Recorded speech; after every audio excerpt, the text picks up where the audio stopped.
무시할 수 없는 압도적 경제방송 박근영의 데일리 힌트 시간입니다. 반갑습니다. 6월 시작입니다. 오늘 6월 3일 월요일 방송이고요. 6월 첫째 날부터 아주 화끈하게 시장은 불을 뿜었죠. 오늘 관련된 에너지 관련주들도 그렇고요. 전체적으로 삼성전자, 하이닉스 등 대형 IT까지도 상당히 좋았던 모습입니다. 좀 이따 말씀드리겠지만 오늘은 전체적으로 대형주 중심의 또 수급도 들어왔기 때문에 상당히 6월 첫째 날부터 시장이 굉장히 불을 뿜는 모습을 그렇게 보여왔습니다. 자, 그러면 시장 이야기가 오늘 많아요. 오늘 제가 준비한 원고가 한 30장 정도 됩니다. 보통 한 20장 남짓 정도, 20장 좀 넘길 때도 있는데 하다 보니까 30장이 되더라고요. 오늘 쓰다 보니까. 그래서 굉장히 좀 많은 내용입니다. 그래서 좀 빨리빨리 넘어가 보도록 하겠습니다. 자, 그러면 시장 이야기 먼저 드릴게요. 코스피는 장 초반 21포인트 상승 출발로 일단 갭 상승했습니다. 반도체, 삼성전자나 하이닉스, 그리고 일부 소부장주, 그리고 대형 IT 상승 출발한 가운데 해운과 철강, 정유 LPG, 신재생에너지, 자동차 부품, 그리고 보험과 지주사, 제약바이오 인터넷 등 종목군들이 일단 상승 출발 보였고요. 그 외에도 웹툰과 일부 화장품, 액침 냉각, 수산, 영상 콘텐츠, 우주항공, 그 다음에 게임주와 유리기판, PCB, 자율주행 등의 테마군이 강세 출발 보였습니다. 자, 코스피는 미국의 PC와 수출입 지표 호조의 가격 매력까지 보유한 한국 주식시장 관련된 자금이 유입됐고요. 개장 후에 외국인들은 선물 순매수 규모를 확대시키면서 기관 현물 순매수와 함께 시장 상승폭을 확대시켰습니다. 10시 30분 기준 외국인들은 선물을 약 1조 원 정도 순매수를 했습니다. 금리 우려 완화에 삼성전자와 현대차 포함 시총 상위 대형주에 외국인 자금이 대규모로 유입되면서 오전에 상승을 했고요. 오전에 다소 조금은 천천히 가던 SK 하이닉스도 2%대의 상승세를 보이면서 역시 더 힘을 실어주는 모습이 보였죠. 자, 그러면 첫 번째 사진 보여드릴까요? 네, 이 첫 번째 사진 보여드리면은 이 미국의 주말 사이에 나오는 소비자 물가 지수입니다. 예, 소비 지출 물가 지수 관련된 PC 관련된 부분인데요. 첫 번째 사진 좀 띄워주세요, PD님. 예, 보시면 4월에 PC 관련된 그 결과를 보면 헤드라인이 전월 대비 0.3% 정도 이렇게 나왔고요. 예상 0.3%다 거의 비슷하게 나왔습니다. 전년 대비로는 발표가 2.7% 정도 올라왔는데 예상이 2.7% 거의 비슷하게 나왔고요. 코어 같은 경우는 발표가 0.2% 나왔는데 예상이 0.2%, 그 다음에 전년 대비로도 발표가 2.8% 예상치하고 거의 같게 나왔죠. 그래서 전체적으로 지금 12개월 변동률은 2.75%로 3년 만에 최저치가 나왔습니다. 6개월 연환상 금리는 3.18%로 지난해 7월이 가장 높은데, 근데 두 가지 정도가 굉장히 중요한 모습이 나왔죠. 첫 번째, 실질 개인 소비가 부진했다는 겁니다. 실질 개인 소비가 지난달 전월 대비 0.4%에서 마이너스 0.1%로 하락 반전이 굉장히 크게 나왔다는 거죠. 시장 예상치였던 플러스 0.1%를 하회했습니다. 그리고 두 번째, 시카고 PMI가 부진했는데요. 5월 시카고 PMI가 35.4를 기록하면서 시장이 예상한 41.6을 하회했을 뿐만 아니라 지난달 37.9도 하회했습니다. 수치는 팬데믹 이후에 최저 수준까지 기록했다는 거죠. 자, 이렇게 되다 보니까 국채금리도 빠지고 미국의 금리 인하 확률도 다소 좀 높아지는 흐름이 나타날 수밖에 없는 거죠. 자, 그런 부분들이 이제 시장에 나왔던 겁니다. 그래서 코스피 관련된 점검 오늘 세 가지 포인트가 있었는데요. 첫 번째, 가격적인 매력인 밸류에이션, 그리고 수출, 5월 수출이 관련된 실적 매력이 나왔고요. 세 번째로는 대형주 반등, 이 세 가지가 좀 이끌었다 볼 수 있는데 12개월 선행 PER은 9.8배 정도 수준입니다. 전일 대비. 그래서 12개월 후행 PBR은 0.95배로 각각 PER 10배, PBR 1배 미만입니다. 평균 정도 중심선에서 아래쪽에 있고요. 5월 수출 지표는 전년비 11.7% 증가했는데 반도체가 54.5% 증가했고 컴퓨터가 48.4% 증가하는 등 미국향 AI 투자 관련된 수요가 지속되는 모습이 보였습니다. 더군다나 화장품과 음식료 등 수출 모멘텀 영향에 5월 업종별 수익률 최상위권 차지했던 업종 역시 수출 호조가 지속됐고요. 반도체 업황 개선도 DRAM과 낸드 수출 단가가 올라갔는데, 근데 삼성전자만 놓고 보면 올해 YTD 올해 연간 수익률은 마이너스 6.4%였죠. 그리고 12개월 포워드 PBR이 1.2배, 장기 평균이 1.5배 정도거든요. 그러니까 그것보다 훨씬 낮게 되고 있고, 고점으로는 PBR이 2.1배 이상이기 때문에 뭐 PBR 2배 정도 이상 가도 괜찮은 자리인데 지금 1.2배 정도로 삼성전자가 낮게 형성되어 있습니다. 현대차가 5월 월 기준 미국 판매량 최다 7만 8천 대 정도 나오면서 이 부분도 자동차 쪽이 상당히 좋았고요. 전기차 하이브리드 모두 판매 호조가 지속됐다는 소식이 나왔습니다. 음식료, 화장품, 조선 등의 수출 호조도 보인 것이 업종 강세로 보였고요. 오늘 뭐 장중에 가장 핫했죠. 예. K 산유국 테마. 그러니까 동해 쪽에 석유 매장 가능성에 대해서 정부가 언급하면서 이와 관련된 종목들 뭐 급등세가 나왔고요. 석유, 강관, 피팅 등 관련 테마가 급등이었습니다. 또한 장중에 중국의 차이신 제조업 PMI가 서프라이즈 나왔는데 51.7로 22년 7월 이후에 최고치로 국내 주식시장에도 우호적인 모습을 나타낼 수밖에 없습니다. 코스닥도 미국의 4월 PCE 수출입 동향 확인 후에 시장 안도감이 확대되면서 시장 강세로 이어졌고요. 대형 수출주, 에너지 수급 쏠림에 코스피 대비로는 다소 좀 부진한 모습이 상대적으로 코스닥에서 나왔습니다. 한미반도체 약세 AI 반도체 소부장이 약간 동반 하락을 보였는데 이거는 자세하게 다음 좀 이따 말씀드릴 거고요. 실리콘2 등 중소형 화장품 수출 호조세의 상승세가 지속됐고요. 그 외에도 네이버 웹툰이 미국의 SEC에 증권 신고서 제출했던 소식의 웹툰 관련주라든지 말씀드렸던 정부가 동해 석유가스 매장 가능성 브리핑 소식에 석유 관련주도 강세를 보였습니다. 자, 두 번째 표를 보여드릴까요? 이제 준비가 되셨다고 하네요. 이코노믹 이벤트라 해서 5월 차이신 제조업 PMI입니다. 서프라이즈입니다. 예상이 51.4, 4월이 51로 나타났는데요. 이번에는 52.7로 나왔죠. 중국 쪽에 관련된 이 제조업 PMI는 22년 7월 이후에 최고치까지 나왔고요. 자, 그 다음 표를 보여드리면 투자가 제조업이 회복이 되고 있다는 삼성증권 자료입니다. 팬데믹 있은 이후에 전체적으로 지금 다소 조금 고개를 들면서 제조업 투자와 고정자산 투자가 다소 좀 고개를 드는 모습으로 플러스권에서 고개를 들고 있는 모습. 투자는 제조업 쪽의 회복이 일단 중국 쪽에 나오는 거죠. 이런 것은 국내 관련된 쪽에도 긍정적으로 볼 수 있습니다. 시크릿컬 쪽이 굉장히 좋을 쪽으로 볼 수도 있겠죠. 자, 그리고 원달러 환율은 오늘 1370원대 후반 정도 거래가 됐고요. 달러와 약세 전개가 됐습니다. 업종별로는 전기가스업 강세였는데 한국가스공사가 급등하면서 상한가가 끝났죠. 한국전력도 신규 원전 건설 소식으로 강세였고 운수창고는 해운업 주도로 상승했습니다. 좀 이따 말씀드릴 거고요. 그중에 흥하해운, HMM 등의 관련 업종 강세였고 운수정비 내에서는 현대차, 기아가 5월에 미국 판매량이 긍정적으로 발표되면서 강세였고 반도체도 삼성전자, 하이닉스가 수출 지표 관련된 저가 매수 유입으로 강세였고요. 반면 기계가 약세였는데 한미반도체가 특히 외국인 순매도로 약세였고 그 뒤에 서무의복은 지난주 굉장히 좋았던 모습에서 차익 실현 매물 출회로 약세였습니다. 코스닥은 외국인 기관 순매수에 힘입어서 강세였는데 업종별로는 유통이었습니다. 오늘 포항 앞바다 석유 가스 매장 소식으로 에너지 관련 업종 상승한 모습이었고 그 가운데 유통업종으로 분류가 된 것 같습니다. 흥구석유나 중앙에너비스 강세 주도했고요. 일부는 상한가 올라갔죠. 뒤이어서 금속도 강세였고 특히 태광이 외국인 순매수세로 4거래일 만에 반등을 줬고 피팅 있죠. 그다음에 강관업체 대부분 괜찮았죠. 한편 LS 마린 솔루션은 52주 신고가 경신했고요.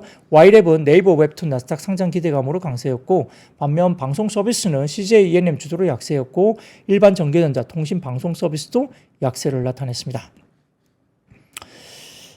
신의 자료실에 이 관련 자료가 아직 안 올라가 있나요? 한번 이것도 체크를 좀 부탁드립니다. 신의 자료실의 방송 원고가 오늘 30페이지 정도 되기 때문에 자료가 엄청 많거든요. 한번 같이 보시면 좋을 것 같습니다. 자, 그리고 그 다음 표를 한번 보여드릴까요? 이번에 4월 PC인데요. 간단하게 좀 보고 넘어갑시다. 이 관련된 매크로 지표인데 보시면은 검은색으로 보이는 게 22년부터 23년의 PC입니다. 그리고 빨간색으로 보이는 게 23년에서 24년으로 넘어 들어오면서 PC 물가 흐름이거든요. 이런 것도 보시면 확연하게 빨간색이 23년, 24년 넘어오면서 확 떨어지고 있는 모습을 보이죠. PC 물가 지수가 어쨌든 좋은 쪽으로 굉장히 이런 모습을 보여주고 있고요. 그런 상품 제외 대부분 3개월 물가 상승률 모두 둔화되고 있죠. 이런 것도 보면 될 것 같고요. 한화투자증권 자료를 가져와 봤습니다. 자, 그 다음 표를 보여드리면 PC 3개월 빨간색 보시면 돼요. PC 3개월 약간 올라가다가 YY 그러니까 다시 꺾이고 있고요. 코어 PC도 3개월물이 꺾이고 있습니다. 그리고 아래쪽에 보시면 슈퍼 PC도 슈퍼 코어 PC 같은 경우도 3개월물이 확 꺾이고 있죠. 주거 쪽도 3개월물이 확 꺾입니다. 빨간색 보시면 될 것 같아요. 그런 상품 3개월이 마이너스권에서 다소 좀 올라오지만 아직까지는 그래도 상승폭이 그렇게 크지 않습니다. 플러스권에서 YY 약 2% 정도 있고요. 그런 서비스 3개월물도 고개를 꺾으면서 빨간 색깔이 확 꺾이는 모습을 보이고 있죠. 물가 지표가 좀 잡히면 좋겠습니다. 자, 그 다음 이야기 드려볼게요. 그 다음 이야기 들어보시면 한국의 수출 주요 15개 품목 증감률입니다. 1월에서 5월까지 누적인데 다음 자료 좀 띄워주시면 좋겠습니다. 여기 보시면은 수출 총액과 관련해서 10% 정도 올라왔는데 5월까지 누적 올해입니다. 보시면 선박이 53.7 그리고 반도체가 52.5 그 다음에 컴퓨터도 40.5%, 그 다음 디스플레이가 13.9, 바이오 헬스, 석유 제품, 운송 장비, 가정용 전자, 석유 화학까지 이렇게 들어와 있죠. 2차 전지가 마이너스 21.7%, 역시 아직까지 업황이 돌아서기가 쉽지 않을 것 같고요. 그 외에 철강, 그 다음에 직물 제품, 무선 통신기기 이런 쪽으로 상당히 조금은 부진한 모습을 보이고 있죠. 전년 대비 증감률입니다. 보시면은 도움이 될 것 같습니다. 자, 그래서 미래에셋증권에서 오늘 이제 국내 증시 강세 이유를 3가지 정도 들었는데요. 5월에 수출 호조 지표가 나왔다. 특히 반도체가 7개월 연속 개선세를 보였다는 점도 그렇고요. 그다음 두 번째 제조업 지표 개선입니다. 자, 그다음 표를 보여드리면 미래에셋증권 자료인데요. S&P 글로벌 한국 PMI입니다. 이게 미래에셋증권에서 우리나라 PMI 수치가 이전 49.4에서 크게 개선된 51.6으로 발표가 됐습니다. S&P 글로벌에서 발표한 우리나라 PMI 지표입니다. 3개월 만에 기준선의 50을 상회하면서 경기 확장 국면으로 진입했다라고 평가를 받았고요. 마지막은 수급입니다. 결국 반도체 등등을 포함한 외국인 현선물에서 대규모로 일단 들어왔다 이고요. 오전 기준으로 봤을 때 외국인은 선물에서 18,000계약 정도 오전에 들어오면서 선물을 강하게 순매수를 했죠. 그래서 시가총액 상위 중심으로 대형주 중심의 매수세가 기관 외국인이 유입이 됐다 이렇게 보시면서 같이 거래 관련된 상승세를 보시면 좋을 것 같습니다. 자, 이렇게 보면 전체적으로 시장 관련된 매크로 지표까지 말씀드렸고요. 자, 그러면 오늘은 갈 길이 바쁘니까 관련해서 업종으로 바로 들어갈게요. 첫 번째, 자동차와 부품입니다. 오래간만에 현대차와 기아가 약 5%대, 장중 7% 가까이 올랐나요? 상당히 가깝게 올라왔습니다. 굉장히 강하게 올라왔는데요. 자, 주춤했던 현대기아의 판매량이 증가세로 돌아섰고요. 현대차 미국 판매법인이 5월 판매량이 78,485대, 지난해 같은 달 7만 한 대보다 12% 증가세입니다. 12%면 상당히 잘 팔고 있는 겁니다. 5월 기준으로는 역대치 최고 수치입니다. 지난 4월 판매량이 전년 동월 대비 3.1% 줄은 바가 있는데 한 달 만에 다시 증가세로 돌아섰고요. 기아의 미국 판매도 증가세로 돌아서면서 5월 판매량이 7만 5,156대로 나타났습니다. 작년 같은 기간 7만 1,497대보다 5.1% 증가한 것으로 나타났습니다. 자, 거기다가 그 다음 표를 보여드리면 하나증권의 아마 자료로 추정이 됩니다. 보시면은 친환경차 주요 지도표인데요. 24년 4월까지 누적입니다. 보시면은 전기차 글로벌 20% 정도 상승을 하고 있고요. 미국이 13% 증가했고 중국이 33%, 역시 중국이 전기차 수요를 끌고 있고요. 유럽이 9% 조금 부진합니다. 상대적으로. 한국은 49%나 전년 대비 감소했습니다. 한국은 다소 조금은 친환경차 주요 관련된 부분들이 굉장히 좀 역성장하고 있네요. 그 수소차 같은 경우 미국이 75% 감소했고 한국이 143%. 이거는 워낙 이제 기본 지표가 워낙 작았기 때문에 조금만 증가해도 이럴 수 있습니다. 이렇게 보시면 좋을 것 같고요. HB 같은 경우는 글로벌 20% 정도, 미국과 유럽, 한국이 공이 상당히 좀 올라오고 있다. 하이브리드 쪽이 좀 올라오는 것 같아요. 이거 보시면 좋을 것 같고요. 자, 여기에 대해서 산업통상자원부도 5월 수출입 동향이 수출이 지난해보다 11.7% 증가했고요. 아마 22개월 만에 최대 실적을 경신한 거겠죠. 지난달 수출입니다. 그 관련해서 그런 부분 관련해가지고 22년 7월 관련해서 602억인가요? 602억 달러 이후에 22개월 만에 최대 실적을 경신했죠. 무역 수지는 42개월 만에 최대 흑자를 기록했고요. 8개월 연속 수출 플러스 흐름이 이어졌습니다. 특히 자동차 수출이 지난 5월보다 4.8% 증가했고 역대 5월 중에 최대치로 64억 9천만 달러로 집계됐습니다. 자, 그 다음 표를 보여드리겠습니다. 5월의 수출입 실적입니다. 보시면은 5월이 수출 상당히 좋았고요. 수입은 조금 감소했네요. 무역 수지는 일단 이렇게 나오고 있습니다. 50억 달러 정도 나오고 있습니다. 전체적으로 이제 수출이 좋았고요. 수입도 글쎄요. 수입도 좀 늘면서 수출이 좋아서 수지가 더 잘 나오면 좋겠죠. 수입도 조금 늘어나는 게 또 좋을 수 있습니다. 여러 가지 뭐 캐펙스라든지 뭐 여러 가지 경기 관련해서는 또 수입이 조금 늘어나는 것도 나쁘진 않죠. 그래서 이런 것들을 같이 보시면 좋을 것 같고요. 자, 그렇게 보면은 지역별 증가세로 본다면은 중국 회보세가 또 더 들어졌습니다. 미국이 15.6% 증가했는데 중국이 8% 증가했고요. 중국도 굉장히 좀 힘들었지만 증가세로 돌아섰고, 아세안이 플러스 21.9% 증가했고요. 인도가 24.8%, 대부분 지역이 호조세였기 때문에 5월달 지표는 상당히 고르게 좋았다는 거죠. 특히 중국은 일평균 수출이 6개월 연속 플러스로 나타나는 것도 중국이 회복 국면을 좀 있다는 것도 좋습니다. 무역 수지가 흑자가 12개월 연속 흑자로 나타났고요.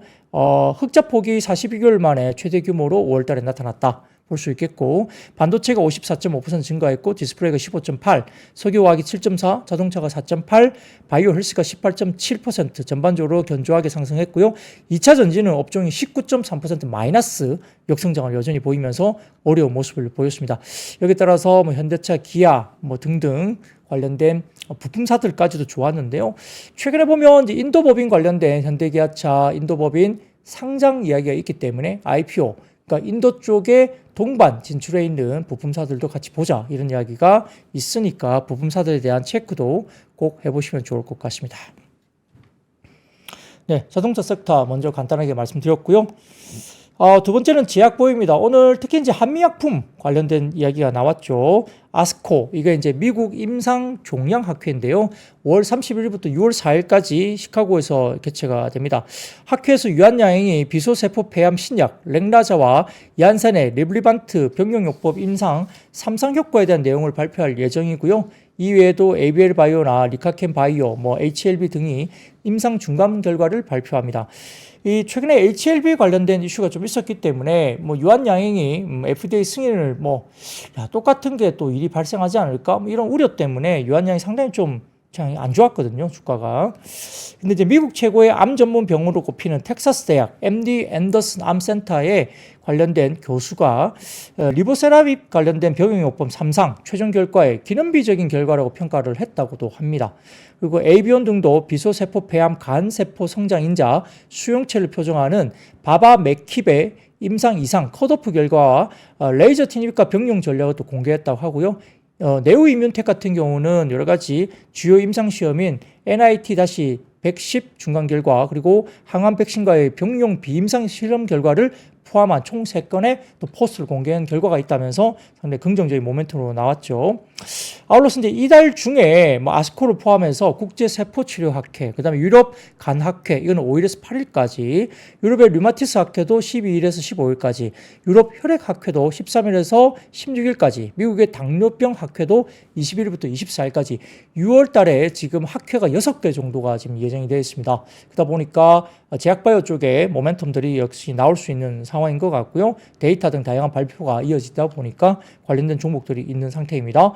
더구나 지노맨 컴퍼니가 스위스 소재 제약사인 디바이오팜에 관련된 항체 약물 접합제 개발과 상업화 기술 이전 계약 공시가 나오면서 이런 부분들도 마일스톤 포함해서 총 4억 2,600만 달러, 5,863억 규모니까 굉장히 큰 겁니다. 이런 것들도 관련된 종목으로서 모멘텀이 나왔고, 유한양행이 오늘 이와 관련해서 리포트에서 목표주가 상향 조정이 나오면서 장중에 상당히 급등하는 8만 원 넘어서는 장중 급등세가 나오기도 했었습니다. 뭐 유한양행, 오스코트카 더불어서 같이 굉장히 좀 기대감이 높은 종목으로 보이기 때문에 한번 체크를 해보셔도 좋을 것 같습니다. 최근에 오른 게 거의 없습니다. 예, 그래서 유한양행, 오스코텍 같이 보는 것 같아요. 네, 그 다음입니다. 그 다음 쪽은 역시 오늘 웹툰 관련주인데요. 네이버 웹툰 관련된 소식이 들렸죠. 그래서 미국의 증권거래위원회 SEC에 따르면은 기업 공개를 위한 증권 신고서를 제출했고요. 주관사가 골드만삭스나 모건스탠리, JP모간, 에버코어 등 이름을 올렸고, 발행 규모나 공모가액은 아직은 명확하게 공개되지 않았는데, 올해 초에 블룸버그 등의 외신이 이 기업 가치를 약 30억에서 40억 달러, 약 4조 1,550억에서 5조 5,400억 정도로 평가를 했었습니다. 이번 상장을 통해서 최대 5억 달러, 약 6,925억 조달할 것으로 전망되고 있고요. 계열사 중에, 네이버 계열사 중에 상장 도전 아마 네이버 웹툰이 최근 처음으로 알려져 있죠. 그러다 보니까 웹툰 관련주들이 테마로 올라오기도 했습니다. 뭐 여기에 대해서 하나증권이 오늘 리포트를 냈는데요. 뭐 여러 회사들에서 이야기가 나왔습니다만 오늘 하나증권에서는 결국 아마 이르면 7월 중에 상장이 예상이 된다라고 이야기를 했습니다. 이 과정에서 통상적으로 6개월에서 12개월의 시간이 소요되지만 편차가 크다고 봤는데 21년 뉴욕 증권거래소에 상장한 쿠팡한 경우에는 한 달 정도 걸렸고요. 올해 5월 나스닥에 상장한 관련된 종목도 있는데 이 부분도 약 28일 정도 상장이 됐다고 해요. S-1 제출이 되고 나면 그렇다고 합니다. 그래서 증권 신고서가 S-1인데 이게 제출되고 나면 보통 로드쇼 그리고 상장 등이 되는데 뭐 그래서 기본적으로 하나증권에서는 아마 네이버 웹툰이 7월 중에 상장이 되지 않을까 생각을 하고 있는 것 같습니다. 첫 번째 북미 시장 마케팅 효과라든지 투자를 위한 자금을 얻을 수 있기 때문에 뭐 나스닥 상장 자체로는 긍정적으로 볼 수 있겠죠. 자, 첫 번째 사진 보여드리면은 웹툰 엔터테인먼트 지배 구조입니다. 보시면은 이렇게 지배 구조가 되어 있죠. 웹툰 엔터테인먼트 네이버 웹툰이 밑에 100% 자회사로 있는 건가요? 예, 그리고 여러 가지 쭉쭉쭉 나와 있습니다. 이 지분 구조 좀 보시면 좋을 것 같고, 그 다음 표를 보여드리면 네이버 컨텐츠 매출액 추이입니다. 이 보시면은 웹툰 제일 왼쪽 막대 그래프 보시면은 제일 아래쪽에 약간 옅은 하늘색이 웹툰인 것 같고요. 그다음 위쪽에 약간 짙은 색깔이 스노우, 그 다음에 잘 안 보이시겠지만 위쪽에 회색 부분이 기타 뭐 이렇게 나와 있죠. YY 증감률은 소폭 기고 있습니다. 24년 들어오면서 옆으로 좀 횡보하고 있거나 살짝 기고 있고 증가율이 조금 정체되고 있죠. 오른쪽 보시면 네이버 웹툰 매출액과 GMV 추인데요. GMV도 회색으로 본다면은 살짝 슬로우하게 조금 쉬고 있습니다. 예, 그래서 지금 84kg 분 웹툰 이제 정체되었던데 말씀 주신 대로 역시 이 정체 이야기를 지금 하나증권에서 하고 있습니다. 여기 보시면은 이번 증권 신고서에서 보시면 이 탑 라인 성장이 좀 둔화된 수치로 확인된다라고 하나증권에서는 이야기를 했고요. 웹툰한테 트래픽이나 탑라인 성장이 다소 좀 수치로 봐서는 현재 둔화 추세가 보인다는 겁니다. 트래픽을 보면 와패드, 이북 재팬 인수 이후부터 2년간 글로벌 MAU라든지 ARPPU, 그 다음에 MPU 등에 모두 유지가 되고 있는 것들이 다소 좀 둔화세라는 겁니다. 이런 것도 좀 체크를 해봐야 되겠죠. 자, 그 다음 표를 보여드리면 글로벌 ARPPU, Average Revenue per Paying User 이렇게 다 있고요. 그 다음에 ROW, ARPPU 있죠. Average Revenue per Paying User 이렇게 나와 있죠. 이게 보시면은 결국 관련해서는 조금 하방 추세로 약간 정체되는 모습이 역시 보입니다. YY 증가율을 봤을 때는 조금 정체되고 있는 모습이 역시 보이기도 합니다. 뭐 회복을 하리라 봅니다만 단기적으로서는 조금 정체되는 모습이 보입니다. 오히려 캐시카우인 국내 같은 경우는 팬데믹 이후에 MPU라든지 ARPPU 모두 소폭 하향 안정화 또 되고 있다고 하네요. 그러다 보니까 약간 이제 상장 시점에서 조금 정체되는 부분이 있다는 것은 이제 이야기를 했고요. 실적 같은 경우는 1분기 흑자 전환을 했는데 네이버 웹툰 같은 경우에 매출 증가가 YY 전년도 대비 5% 증가 이가 아닌 비용 감소, 그러니까 마케팅비가 전년비 33%나 마케팅비 비용 감소가 줄었고요.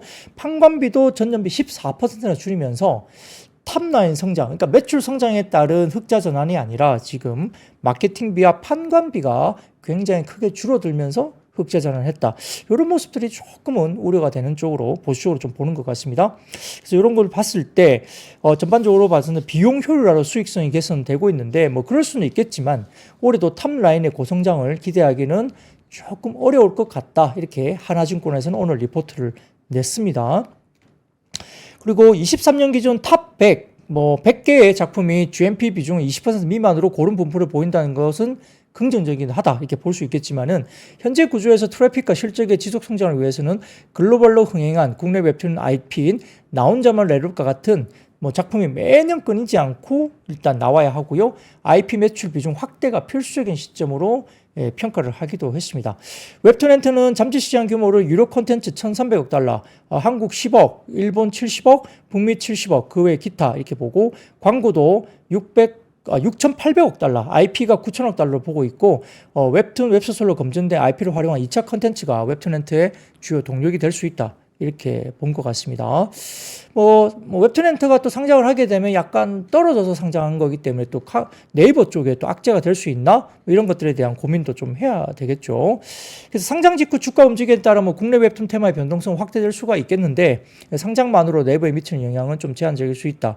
근데 현재 호실적에도 12개월 포워드 피 18배 이하로 거래 중에 있기 때문에 네이버로 보면은 C커머스에 대한 우려 해소, AI 경쟁력 증명, 그 다음에 여러 가지 중장기 사업 전략 검토가 가시되면서 본격적으로 리레이팅이 좀 이루어져야 된다. 이렇게 리포팅으로 평가를 하기도 했습니다. 자, 웹툰 관련주도 이렇게 가기도 했는데요. 자, 야놀자 관련된 이슈도 있었어요. 상장 관련해서. 언론에 따르면 지난 2일 야놀자가 지난 2월 미국의 달라웨어 주에 100% 출자법인 야놀자 US LLC를 설립한 것으로 전해졌습니다. 델라웨어는 기업 친화적인 회사법과 세제를 갖춰 많은 글로벌 기업들 본사를 두고 있다고 알려져 있는 지역인데요. 뉴욕 증시에 상장한 쿠팡 지주회사 쿠팡 INC도 델라웨어에 자리 잡고 있고 업계는 이번 법인 설립으로 야놀자가 나스닥 상장에 속도를 낼 것으로 보고 있는 것으로 알려졌습니다. 야, 나놀자나 여기어때 이런 회사들이 이렇게 성장하기라 과거에 이렇게 저도 생각을 못했었습니다. 예, 그래서 최근에 야놀자가 지난해 12월 뉴욕 증권거래소에서 20년 이상 근무했던 알렉산더 이브라힘 CFO를 영입한 바가 있고요. 지난 3월에는 뉴욕 맨하탄에 50번째 해외 지사인 야놀자 US 오피스를 열기도 했다고 알려졌습니다. 관련주로는 아주아이비 투자, SBI 인베스트먼트, 그레디언트 등의 관련된 종목들도 상승세를 보였다 볼 수 있습니다. 자, 제노님, 야놀자가 가능한가? 가능할 것 같은데요. 예, 선입견 가지 마시고, 예, 이런 것들도 숫자가 나오면 또 가능할 수도 있습니다. 과거에 우리 엔터주 상장할 때도요, 말 많았습니다. 어떻게 노래 부르는 걸그룹 이런 회사가 상장을 하느냐. 초기에, 상장할 때 그런 말도 정말 많았거든요. 근데 어떻게 됐습니까? 그런 회사들이 다 상장을 하게 되고요. 시장이 변합니다. 증권 주식시장도 그런 것에 대한 선입견에서 조금 벗어날 필요는 있겠습니다. 자, 그 다음 이슈입니다. 그 다음 쪽에 해운과 종합물류 관련된 종목이 올라왔는데요. 자, 첫 번째 표를 보여드릴까요? 상하이 컨테이너 운임지수 관련해서 해상송 항로의 운임 수준을 나타내는 상하이 컨테이너 운임지수 SCFI가 지금 지난달 31일 기준 전주 대비 341.34포인트 12.63%나 급등한 3,044.77을 기록했습니다. SCFI가 3,000을 넘은 것이 22년 8월 26일 이후에 1년 9개월 만인데요. 해운 비수기로 통하는 3월에서 5월에 해상 운임이 이처럼 급등하는 것이 시장에서 매우 이례적인 형상으로 나타나고 있습니다. 그리고 2분기 들어오니까 역시 이제 성수기로 접어 들어가니까 기대감이 또 커지는 거죠. 그래서 지금 오른쪽 보시면 수혜주 운하인데요. 통과 선박인데 지금 별로 정상화될 움직임이 보이지 않죠? 이 파란색 놓고 보면 컨테이너 선이거든요. 예, 파란색. 쭉 떨어진 다음에 이렇게 별로 회복이 안 됩니다. 그래서 수에즈 운하 쪽에 여전히 컨테이너 쪽 관련해서 정상화될 조짐이 보이지 않는다는 겁니다. 그래서 SCFI가 6주 동안 72%나 급등했고요. 팬데믹 때보다 더 가파른 상승세가 지금 나타나고 있다는 것이 이 물류 관련된 부분에서 이렇게 있다고 볼 수 있겠죠. 네, 근데 이제 홍해 사태로 홍해와 연결된 수에즈 운하 통행에 차질이 빚어지면서 역시 유럽과 미주로 향하는 선박들이 아프리카 희망봉을 우회하면서 생기고 있는데 또 미국이 오늘 8월부터 중국산 제품에 관세 폭탄을 물리기로 하면서 밀어내기 수출 물량이 또 굉장히 지금 급증하고 있다고 합니다. 그러다 보니까 지금 이렇게 올라가고 있는 것 같아요. 해상 운임의 상승 요인으로 하나로 꼽고 있습니다. 이 한국투자증권이 역시 보고서를 통해서 4월 중순까지 쉬어가는 듯 보였지만 이후 6주 만에 75% 요즘에 급등했다고 이야기를 하면서 선박 컨테이너 운임지수도 연초 고점을 뚫고 뒤따라 올라가고 있다고 분석을 했습니다. 이게 선박 컨테이너 운임지수는 CCFI죠. 이 부분들이 연초 고점을 뚫고 SCFI를 따라가고 있는 모습이 보이죠. 아까 표에도 그렇게 나옵니다. 따라가고 있어요. 그러다 보니까 해운이나 종합물류 관련된 종목들이 올라왔습니다. 그래서 이렇게 보이고 있는 상황인데 결국 지금 아마 5개월 전 발생한 병목만으로 설명하기는 좀 부족한 상승세가 아니냐 한국투자증권에서 이렇게 언급을 하면서 결국은 여러 가지 부분에서는 화주 입장에서 성수기에 대한 기대감이 커지고 있기 때문에 홍해 사태로 인한 불안감도 커지고 있고 올해 컨테이너 해운 시장의 성수기 효과는 앞당겨 반영되면 6월에도 아마 강세가 이어질 것으로 평가를 하기도 했습니다. 해운주가 좀 더 갈 것 같네요. 이런 분위기라면. 예, 그렇게 보입니다. 예, 그래서 해운과 종합 물류 관련 종목 이런 관련된 움직임이 있었다라고 평가를 하겠습니다. 자, 그러면 다섯 번째 섹터입니다. 5월 반도체 수출 호조 관련주로서 뭐 IT들도 좀 올라왔는데요.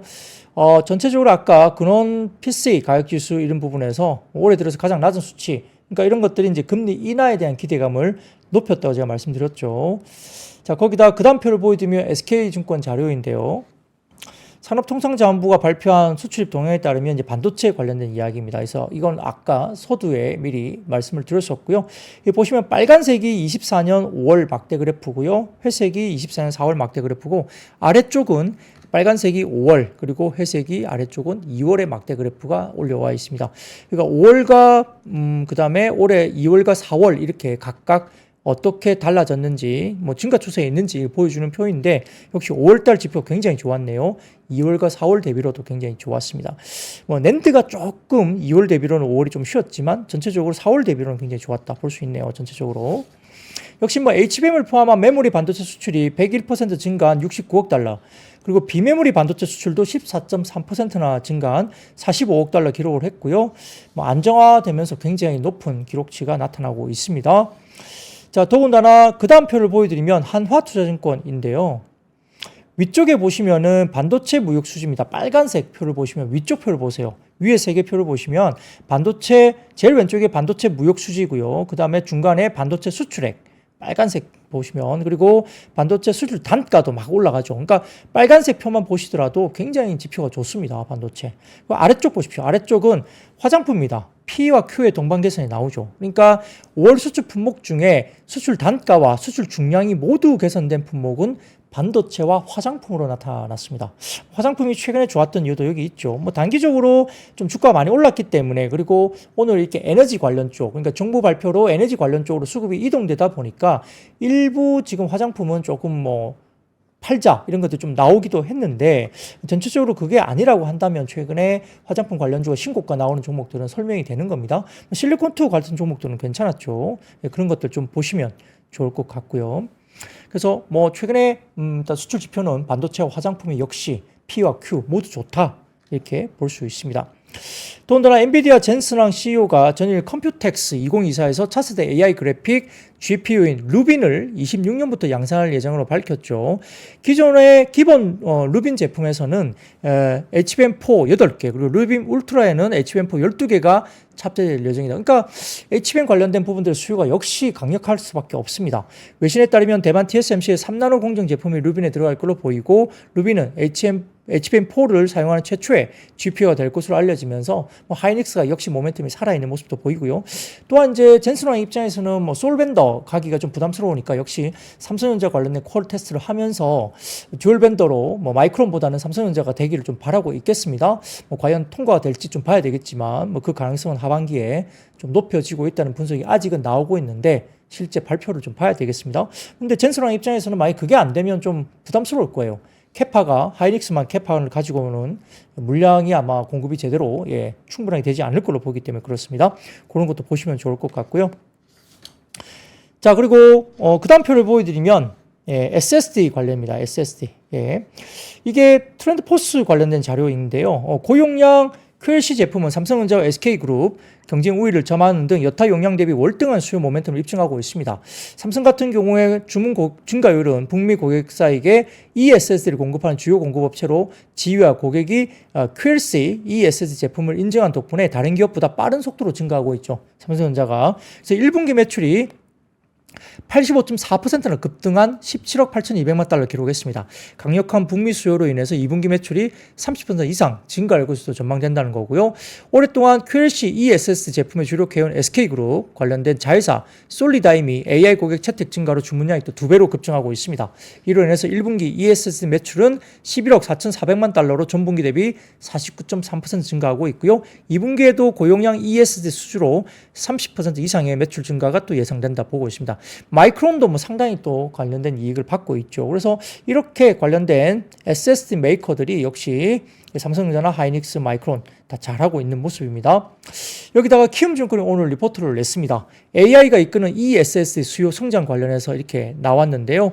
그래서 결국 추론과 관련해서 뭐 과점 체계가 엔터프라이즈 SS 시장은 삼성전자와 하이닉스가 과점 체계를 나타날 수 있다 이렇게 보는 거고, 특히 QLC ESSD는 삼성전자와 솔리다임만이 고객사 인증된 제품을 보유한 두 개의 회사, 유일한 두 개의 회사라는 이야기를 했습니다.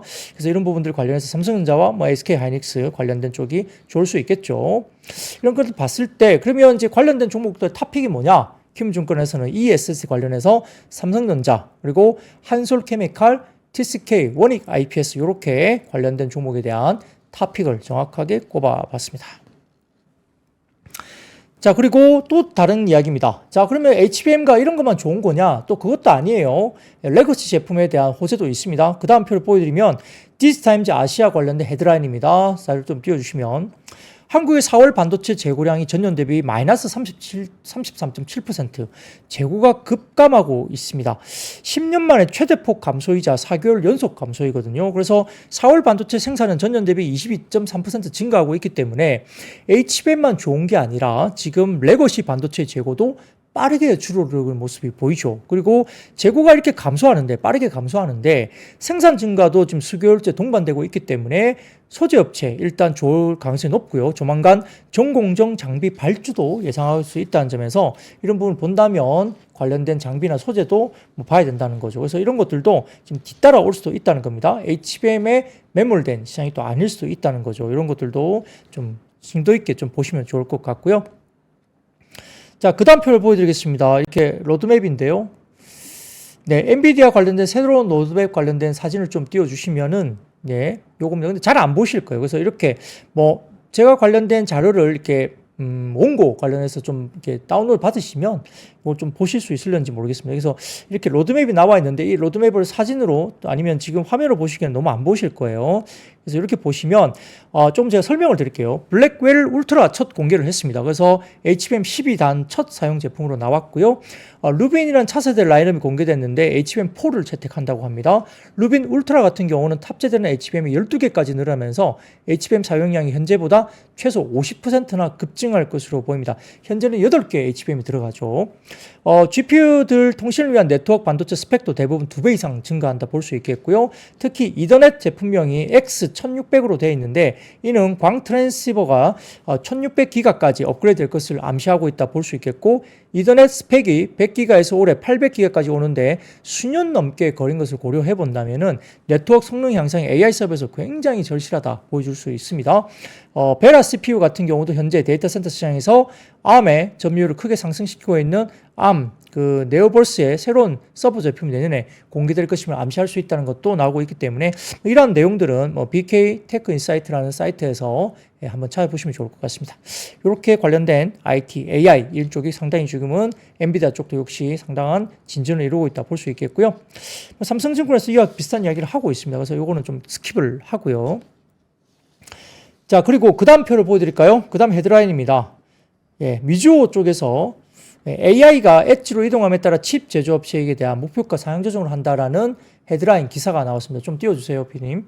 미주오 쪽에서 관련된 타겟 프라이스를 올리고 있습니다. 칩 메이커. 그래서 이런 이야기가 나오면서 마이크론 테크놀로지, 그 다음에 퀄컴, 시게이트 테크놀로지, 웨스턴 디지털 목표가 상하면서 다음 동력은 엣지 컴퓨팅이 될 것이다 이야기를 했어요. 그래서 이런 부분들 보시면 될 것 같고, 하반기에 20개 이상의 모델을 출시할 것으로 예상하고 있고, 거의 40에서 80%더 많은 D램을 필요로 하는 AI PC, 그리고 50에서 100%더 많은 D램을 필요로 하는 핸드셋은 아마 순풍이 될 것이다 이렇게 평가를 했습니다.